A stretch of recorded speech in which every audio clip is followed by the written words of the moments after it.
आत्मीय भाइयों और बहनों, आपको पुस्तक ब्रह्म वर्चस्व साधना की ध्यान धारणा लेखक श्री राम शर्मा आचार्य पढ़कर सुना रहे थे। पृष्ठ 52 से पढ़कर सुनाया था ध्यान भूमिका में प्रवेश। इसके बाद पृष्ठ 63 से पढ़कर सुनाते हैं। नंबर 2, पहला आपका हो गया ध्यान भूमिका में प्रवेश कैसे करेंगे, ये सारी बातें उसमें बताई। अब दूसरा है पंचकोशों में जो प्रवेश के लिए जाना होगा, इसका स्वरूप क्या है, कितने कोश हैं, इस बारे में पंचकोशों का स्वरूप पढ़कर सुनाते हैं। आइए सुनते हैं। 5 कोशों को 5 शरीर ही माना गया है। नंबर 1, अन्नमय कोश को फिजिकल बॉडी। नंबर 2, प्राणमय कोश को इथरिक बॉडी। नंबर 3, मनोमय कोश को एस्ट्रल बॉडी। नंबर 4, विज्ञानमय कोश को कॉस्मिक बॉडी। नंबर 5, आनंदमय कोश। आनंदमय कोश को कॉजल बॉडी कहते हैं। अन्नमय कोश ऐसे पदार्थों का बना है जो आंखों से देखे और हाथ से छुए जा सकते हैं, जिस पर शल्य क्रिया और चिकित्सा उपचार का प्रभाव पड़ता है। इसके अतिरिक्त 4 शरीर ऐसे सूक्ष्म तत्वों से बने हैं जो इंद्रिय गम्य तो नहीं है, किंतु बुद्धिगम्य अवश्य है। उनके अस्तित्व का परिचय उनकी गतिविधियों से उत्पन्न होने वाली प्रक्रियाओं को देखकर आसानी से जाना जा सकता है। जीवित मनुष्य में आंका जाने वाला विद्युत प्रवाह, तेजो वलय एवं मरने के बाद प्रीत सत्ता के रूप में अनुभव आने वाला कलेवर प्राणमय कोश कहा जाता है। मानसिक कल्पनाओं, बौद्धिक प्रखरताओं के फलस्वरूप जो विज्ञान, कला, साहित्य आदि के क्षेत्रों में चमत्कारी उपलब्धियां सामने आती हैं, वे मनोमय कोश की कृतियां कही जा सकती हैं। यूं तो प्राण को नाड़ी समूह में काम करने वाली और कोशिकाओं में उभरने वाली बिजली के रूप में आंका जा सकता है। मन को मस्तिष्क के अणुओं में लिपटा हुआ पाया जा सकता है। फिर भी यह प्राण और मन चेतना के स्वतंत्र स्तर हैं जो नाड़ी संस्थान और मस्तिष्क संस्थान के माध्यम से प्रकट होते हैं। यूं तो आत्मा का परिचय भी शरीर के माध्यम से ही मिलता है, फिर भी आत्मा का स्वतंत्र अस्तित्व शरीर से भिन्न है। विज्ञानमय कोश चेतना की तरह है,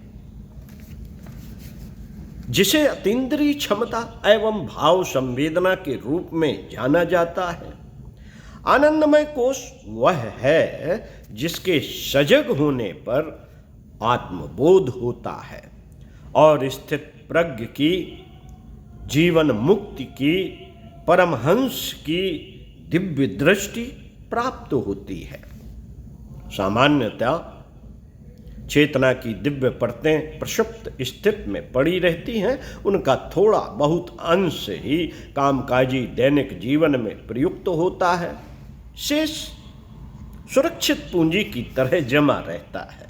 साधनात्मक पात्रता सिद्ध करने पर ही उन प्रसुप्त विभूतियों को प्राप्त किया जा सकता है। पिता द्वारा उत्तराधिकार में छोड़ी गई संपत्ति का स्वामित्व तो बच्चों का हो जाता है, पर वे उसे स्वेच्छापूर्वक उपयोग तभी कर सकते हैं जब वयस्क हो जाते हैं। अल्प वयस्क रहने तक उस संपदा का स्वामित्व दूसरे संरक्षकों के हाथ में ही रहता है। बीज में विशाल वृक्ष की समग्र संभावनाएं सन्निहित रहती हैं, किंतु उसका विस्तार उगाने सींचने की कृषि विद्या के सहारे ही होता है। जीवात्मा बीज है और उसके कल्प वृक्ष बनने की समस्त संभावनाएं उसमें कल्प वृक्ष बनने की समस्त संभावनाएं विद्यमान हैं। उन संभावनाओं को साकार बनाने की सफलता साधना द्वारा ही उपलब्ध होती है।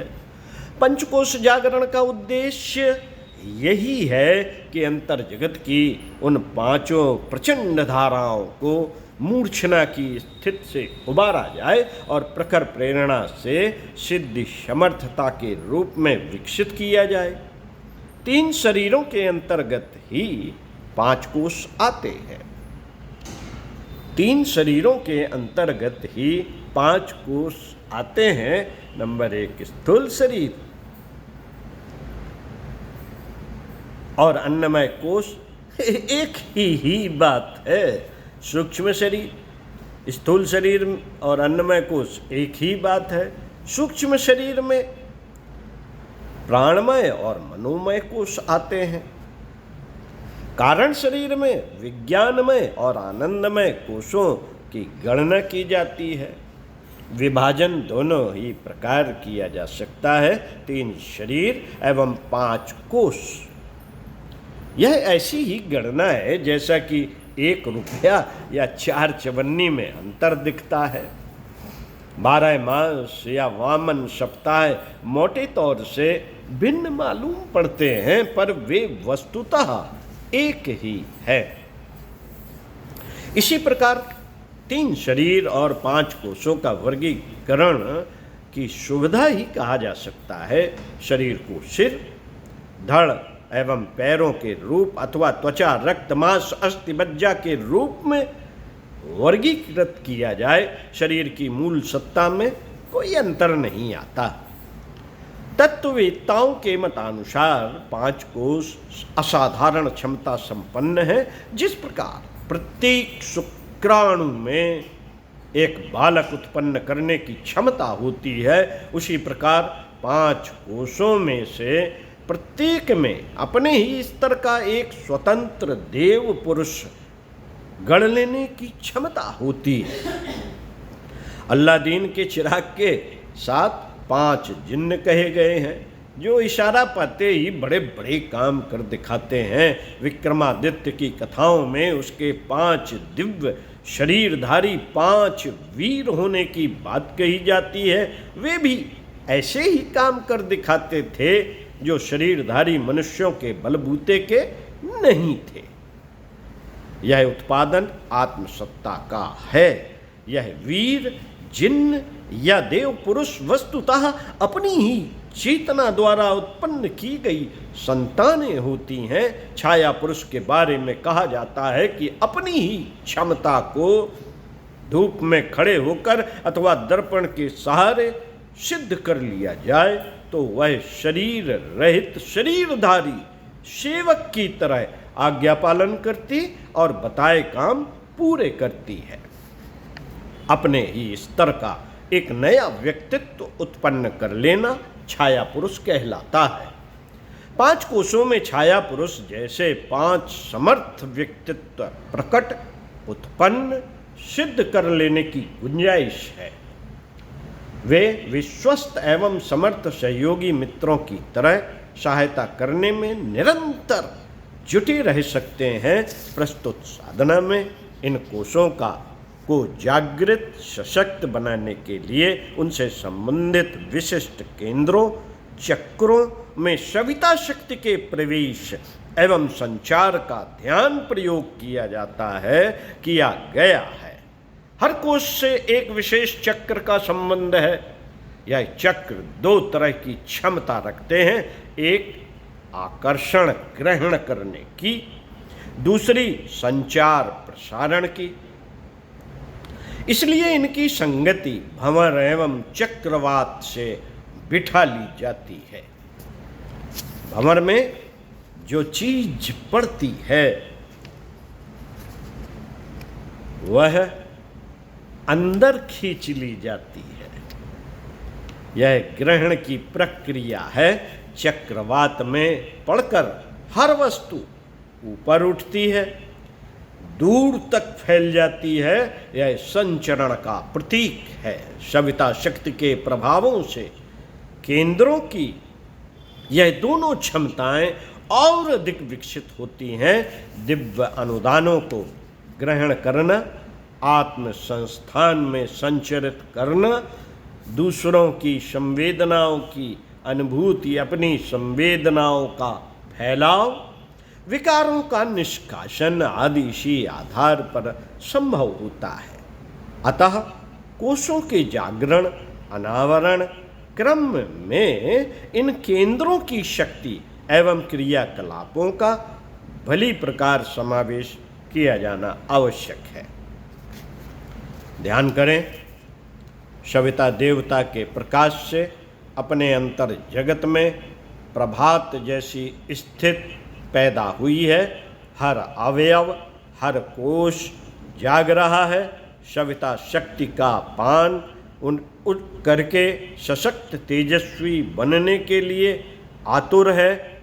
शरीर में अनेक तरह के दिव्य प्रवाह पैदा हो रहे हैं।